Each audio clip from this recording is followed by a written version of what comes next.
Noah posts the photo the day he brings the puppy home. Tiny golden retriever, ears too big for her head, curled up asleep on his chest. Caption just says, "Meet Daisy." The comments fill with heart eyes in about 4 minutes. 18 months later, Noah is standing in an emergency vet waiting room at 11 at night, Daisy shaking beside him after eating something in the backyard she shouldn't have, doing math on his phone, while a technician explains what the overnight observation is going to cost. Here's what nobody in that comment section knew, and honestly what Noah didn't fully know either. The $45 adoption fee he paid that first day was never the real number. It was the smallest number he was ever going to see attached to Daisy, and it came first, specifically because it's the one that gets someone to say yes. This isn't a video telling you not to get a pet, or that loving an animal is somehow a bad financial decision. It's a video about a specific, quiet mechanism, the way the actual lifetime cost of pet ownership gets backloaded and hidden behind a tiny upfront number, and what that's actually costing people who never got the real picture before they fell in love. Let me show you the math. My name is Alex, and I spend a genuinely unreasonable amount of time looking at where people's money quietly vanishes to, and sometimes where an entire number gets built specifically to feel smaller than it actually is. If you've ever brought a pet home and been blindsided by a bill later, hit subscribe, because today on Wealth Adjacent, we're taking apart the number nobody tells you at the shelter. Before we go further, a quick disclaimer. I'm not a financial advisor, this isn't financial advice, and I am absolutely not telling anyone not to get a pet. Pets are genuinely wonderful, and the companionship is real. What I am here to do is run the actual numbers on the part of pet ownership that almost never gets mentioned in the excited first week, so the next person walking into a shelter gets the full picture, instead of just the sweet one. Let's introduce someone. Noah, late 20s, works in software, had wanted a dog for years, and finally felt financially ready when he adopted Daisy. He's not careless. He researched food brands, bought a crate, read up on training. He just never sat down and priced out what her entire life was actually going to cost, because nobody at the shelter handed him that number, and it never occurred to him to ask for it. Let's start with the number, because it is genuinely a little unhinged. Estimates on lifetime pet ownership costs, including food, routine vet care, grooming, supplies, and a realistic allowance for emergency and end-of-life care, commonly land somewhere in the range of $20,000 to $50,000 over a dog's lifetime, depending heavily on breed, size, and how much emergency care ends up being needed. Let me say that again. The number people actually see and budget around at the moment of adoption is an adoption fee, often somewhere between $50 and a few $100s. The number that number is quietly standing in front of is routinely 100 times larger, spread out over the following decade in a way that makes it almost invisible until specific moments force it into view. Where does that gap actually come from? Adoption and purchase fees are priced specifically to be low enough to encourage people to say yes in the moment, covering a small fraction of the shelter's or breeder's own costs, not remotely representing what ongoing ownership will actually require. The upfront number does real useful work getting animals into homes. It was simply never designed to function as a preview of the total financial commitment, and almost nobody treats it as anything other than exactly that. And here's the part that should make you sit up. A significant share of pet owners report they did no formal budgeting before bringing a pet home, relying instead on a rough mental estimate based largely on the upfront cost and a general sense of monthly food and supplies. Multiple surveys on pet ownership find a majority of owners report being surprised by at least one major unexpected veterinary expense, and a notable share report that expense arriving within the first 2 years of ownership, well before most people have built up any kind of dedicated savings specifically earmarked for it. But an unexpected vet bill by itself isn't the trap. A surprise expense is just a surprise expense. Here's where it becomes a trap. A significant share of pet owners facing a major unplanned veterinary cost report, putting some or all of it on a credit card, specifically because no separate fund existed for it, and the decision has to happen immediately, often within hours, with an animal they love sitting in front of them. And the genuinely uncomfortable stat sitting right next to it. A notable share of pet owners report a serious unexpected vet expense has directly affected their broader financial situation, delaying other goals or adding debt that took considerably longer to pay off than the emergency itself lasted. Read that twice. People are financing a shock they had every reason to expect, using debt, specifically because the real number was never presented at the moment they said yes to the smaller one. Back to Noah. That night in the emergency vet waiting room, the bill for Daisy's overnight observation and treatment came to just under $2,000. He didn't have it sitting separately. He put it on a card, the same one he'd been trying to pay down for an unrelated reason, and it took him 9 months to fully clear that specific charge. Months during which the interest quietly added a few $100s on top of the original bill. The $45 adoption fee from 18 months earlier had by that point generated a single emergency roughly 45 times its own size. He is not the exception. Most pet owners who experience a major unexpected vet expense report they hadn't specifically budgeted or saved for veterinary emergencies at all, treating the monthly food and routine care costs as the entirety of what ongoing ownership would require. Now here's the part that turns this from a budgeting problem into a psychology problem. And this is the part that should genuinely fascinate you once you see it clearly. Bringing home a pet is an emotionally driven decision in a way most purchases aren't, closer to falling for someone than comparison shopping for an appliance. That emotional intensity is exactly what makes rational cost planning feel almost inappropriate in the moment, asking, what will this actually cost me over a decade, while holding a puppy that's already asleep on your chest feels like a strange, almost unkind question to be running in your head. A researcher studying emotionally driven purchase decisions found something almost too honest. People systematically underweight future costs, specifically when a decision is emotionally positive and immediate, compared to decisions of similar financial magnitude made in a neutral, deliberate frame of mind. The warmer and more immediate the emotional pull, the less room the brain leaves for the boring, practical math that would normally accompany a 5-figure financial commitment. It's a strange asymmetry once you notice it. The same person who would spend hours comparing interest rates on a car loan will happily commit to a decade-long financial relationship with an animal based almost entirely on how a photo made them feel in the moment. And then there's the specific mechanism that makes this particular trap so persistent.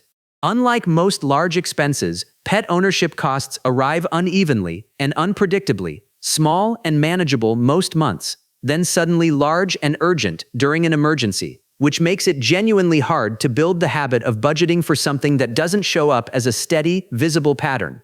A car payment trains you to expect a bill every month. A pet's real costs train you to expect nothing, for months at a time, until they don't. Now, before we go further, we still haven't gotten to the specific hidden cost categories that catch even careful, well-meaning owners off guard. Hold that thought, because first, the smaller leaks. Let's talk about the phrase that should trigger alarm bells the moment it shows up during the adoption process. Just the basics for now. Food, a bed, some toys, the visible starter costs that feel like the whole picture because they're the only costs anyone actually sees during that first exciting week. Routine annual vet care, preventive medication, and grooming for certain breeds add up to a real, ongoing number that rarely gets mentioned in the same breath as just the basics. Then there's the breed-specific health risk factor, which people frequently research for temperament and size, but rarely research for lifetime cost implications. Certain breeds carry meaningfully higher rates of specific chronic or structural health issues, hip problems, breathing difficulties, particular cancers, that translate directly into higher lifetime veterinary costs. Information that's often available before adoption, but that gets crowded out by simply falling in love with how a specific breed looks. There's a pet insurance version of this pattern too, worth naming specifically. Pet insurance can genuinely help offset unpredictable veterinary costs, but a meaningful share of owners either never look into it at all or purchase it after a pet already has an age or health condition that gets excluded as pre-existing, which means the exact people who'd benefit most from having signed up early are frequently the ones locked out of full coverage by the time they seriously consider it. And then, the layer that catches people hardest, boarding and pet sitting costs, which don't feel like part of owning a pet at all until the first time travel plans come up. And suddenly a trip that used to cost a flight and a hotel now costs a flight, a hotel, and a daily boarding fee that, across a longer trip, can rival the cost of the flight itself, a recurring expense most new owners never once factored into their original decision. There's a multi-pet version of this pattern too, worth naming specifically, because the math doesn't scale the way people assume it will. Adding a second pet often gets mentally filed as basically doubling the food bill, when in reality, veterinary emergencies, boarding costs, and insurance premiums each carry their own separate risk of a large, unpredictable expense, meaning the household's overall emergency exposure grows by more than a simple doubling would suggest. Two pets don't just mean two food bowls, they mean two entirely separate chances, in any given year, that something expensive and unplanned happens. There's also a species and lifespan factor worth a quick mention, since the shape of the cost curve looks meaningfully different depending on what's being brought home. A dog or cat's costs tend to spread across a decade or more, with emergency risk climbing steadily in later years, while smaller or shorter-lived pets front-load differently, and larger or exotic pets can carry specialized veterinary costs that are both more expensive and harder to find a provider for at all. A detail that rarely comes up during the excitement of choosing which animal to bring home. Alright, here's the section nobody wants anywhere near a calculator when a puppy photo is going up online. Let's do this through Noah, because abstract numbers slide right off the brain. Say instead of treating the adoption fee as the whole financial picture, Noah had opened a dedicated pet emergency fund the same week he brought Daisy home, contributing a modest amount monthly specifically earmarked for veterinary surprises. By the time the emergency vet visit happened 18 months later, that fund would have covered the bill entirely, in cash, with 0 interest paid and 0 months spent paying down an unrelated card balance that had nothing to do with Daisy in the first place. Here's the framework I want you to carry around. The adoption or purchase fee was never the price of pet ownership. It was the price of admission to a much larger, ongoing financial relationship, one that deserves the same kind of real budgeting as any other 5-figure commitment, even though it doesn't arrive with a lease agreement or a loan document attached to make that obvious. And now here's where it gets almost cruel. If the upfront adoption cost reliably predicted the total financial commitment, people could budget off it safely. It doesn't, reliably at all. Research comparing upfront pet acquisition costs against total lifetime spending finds essentially no meaningful correlation between the two, which means the single number most people use to mentally size up, "Can I afford a pet?" is, statistically, almost useless for actually answering that question. Now, let me keep my promise, because I am not telling anyone that pet ownership is a financial mistake.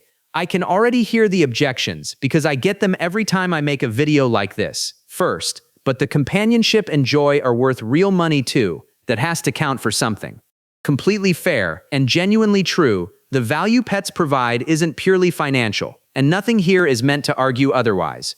But notice the actual point being made. That emotional value doesn't cancel out the financial planning. It just means the planning should happen specifically so the joy doesn't get interrupted by a debt spiral during an emergency. Second, but you can't plan for every possible vet emergency in advance. Some things are just unpredictable. Also true, and also exactly why a dedicated emergency fund, rather than trying to predict the specific event, is the actual solution, since the fund doesn't need to know what the emergency will be, only that something eventually will be.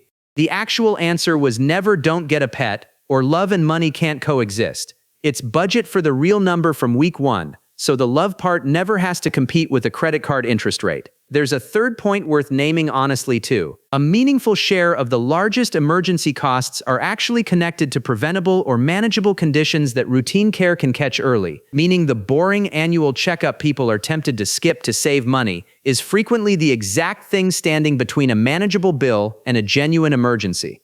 Skipping routine care to save on the small, predictable costs often just shifts the same money onto the large, unpredictable side of the ledger later, with interest attached. So here's the framework I'd actually use. I call it the true lifetime cost rule, and you can apply it before bringing any pet home in about 15 minutes. Research realistic annual costs for the specific breed and size you're considering. Food, routine vet care, grooming, not just the adoption fee. Open a dedicated pet fund the same week you bring the animal home, even if it starts small, specifically earmarked for veterinary emergencies rather than mixed into general savings. Look into pet insurance while the animal is young and healthy, when premiums are lowest and pre-existing condition exclusions are least likely to apply, and build boarding or pet sitting costs into your actual annual budget, not as an afterthought discovered the week before a trip. A few practical moves fall out of that. Treat the adoption or purchase fee explicitly as a down payment on a much larger commitment, not the commitment itself. Set the emergency fund contribution to automate the same way any other savings goal would, so it doesn't rely on remembering. Ask a vet directly before adopting a specific breed about common age-related or breed-specific costs to expect, rather than discovering them one appointment at a time. And if you're already deep into ownership without a fund in place, start one now anyway, since a partially funded cushion still beats an empty one the next time an emergency shows up. So here's where we land, honestly. The pet ownership trap isn't a story about anyone being irresponsible or loving their pet the wrong way. It's a story about a small, deliberately friendly upfront number standing in front of a much larger, quieter commitment that almost nobody gets shown clearly before they fall in love. The data doesn't say pets aren't worth it. What it says is quieter and far more useful. The love and the financial planning were never actually in competition. They just got separated by a number that was only ever designed to get you to say yes. And if you're Noah right now, sitting in your own version of that waiting room doing math on your phone, hear this clearly. You're not careless, and you didn't love your pet the wrong way. You met a number specifically built to feel small, standing in front of a much bigger one nobody handed you at the door. Of course it caught you off guard. It was designed to be the only number you'd see that day. Seeing the real one clearly is most of the battle. So Noah opens a dedicated fund the week after that emergency vet visit, automates a modest monthly contribution, and finally looks into pet insurance for Daisy while she's still young enough to qualify for full coverage. The love for her hasn't changed even slightly. What changed is that the next surprise, and there will be one, gets met with a fund instead of a credit card. Budget for the real number, not the friendly one at the door. Skip the debt spiral that was never really about loving your pet too much, just about never seeing the actual math. And the next time you see a puppy photo flooding with hard-eyed comments, remember that adoption fee was never the whole story. It was just the first, smallest number in a much longer one. If this helped, hit like, subscribe, and tell me in the comments, did an unexpected vet bill ever catch you completely off guard, and how did you end up handling it? I'll see you in the next one.